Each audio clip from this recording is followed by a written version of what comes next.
তৃতীয় কারণটি হচ্ছে সাশ্রয়ী ব্যয়।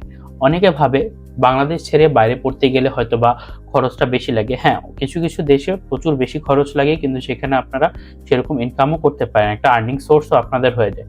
কিন্তু ভারতের ক্ষেত্রে আপনার সাধারণত কোনো আর্নিং সোর্স করতে পারবেন না।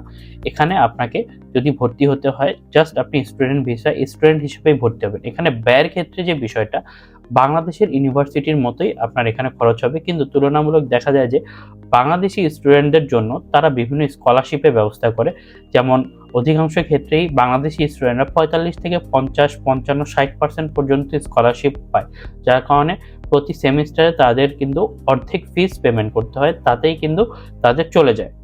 যদি আমি আপনাদের একটা ধারণা দিই, সিএসসি ট্রিপলি এই দুই বড় সাবজেক্টের জন্য আনুমানিক আপনাকে খরচ করতে হবে 7 থেকে 9 লাখ টাকার ভিতরে বাংলাদেশি টাকা। যদি অন্যান্য সাবজেক্টের ক্ষেত্রে যদি বলি, তাহলে আনুমানিক 3 থেকে 4 লাখ টাকার ভিতরে আপনার